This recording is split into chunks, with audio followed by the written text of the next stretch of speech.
साया माया सिमां बादि आंनि जिउनि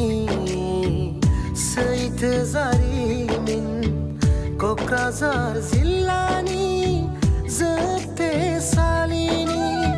फोरमायनांगौ दङ जिउनि जिउ जारिमिन मोनफैबाय आं लोगोफोर आंनि आंगो गामियाव सफैबाय आं दावहारुमोन आंनि आंगो नखराव नोंसोरबो मोजाङै थानांगोन सोरजिगिरि इसोरनि अननाया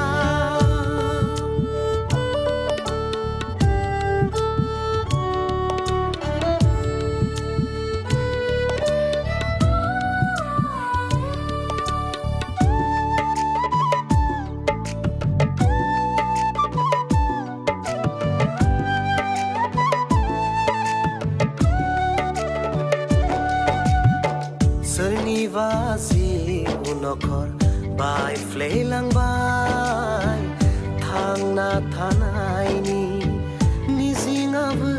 गोमा जाबाय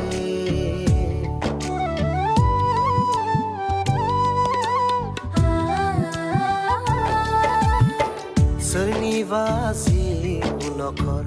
बायफ्लेलांबाय थांना थानायनि मिजिंआबो गोमा जाबाय थैनोसो लुबैयो जिउनि आंगो रावबो गैला साननानै मोदैजोंनो उन्दुलाङो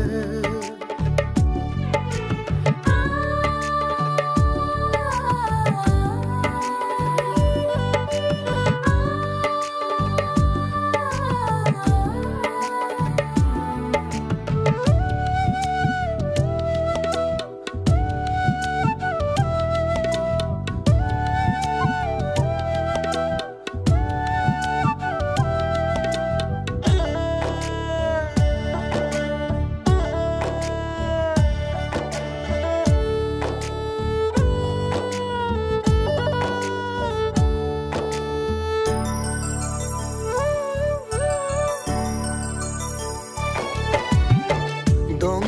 बेयावबो मिनिनाय रंजानाय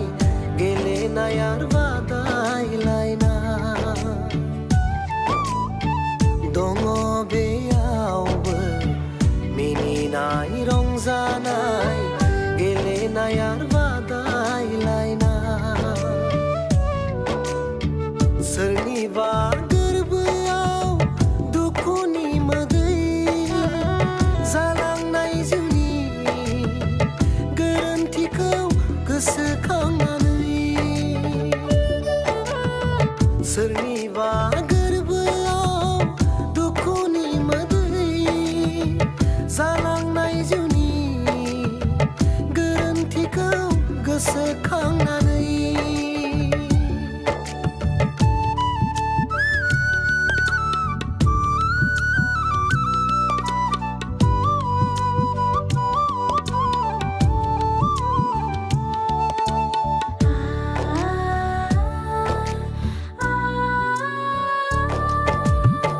फैगौबा नुहुरगौबा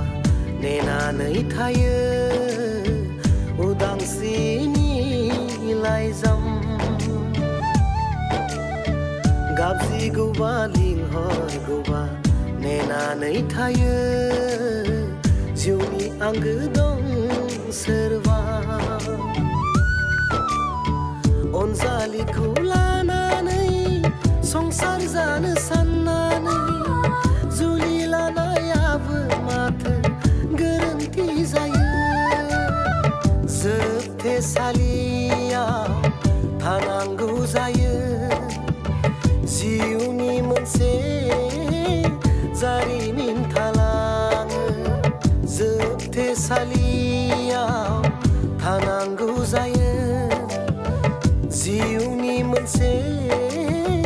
जारिमिन थालाङो जिउनि मोनसे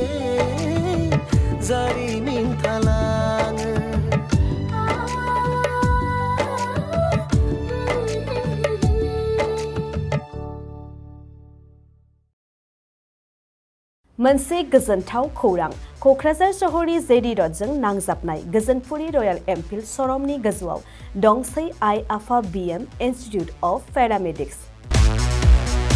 बे आइ आफा बिएम इनस्टिट्युट अफ पेरामेडिक्सआ नोंथांमोननो लानानै फैदों देहा जोथोन लाखिनायनि माखासे आयदाफोरनि गोदान सोलोंसालि। 10+2नि उथ्रिसारनाय बिजाथि एबा फरायसाफोरा बे पेरामेडिक्सआव गावारि सोलोंथाइखौ लानो हागोन। क'क्राझार सहरनि गोजोनपुरि एबा गांजिमा बाजारजों नांजाबनाय आइ आफा बिएम इनस्टिट्युट अफ पेरामेडिक्सआ नोंथांमोननि थाखाय गोदान मुं थिसननाय आयदाफोरानो जादों medical laboratory technology, assistant nursing, first aid, patient care, dialysis technician, OT टेक्निशियान,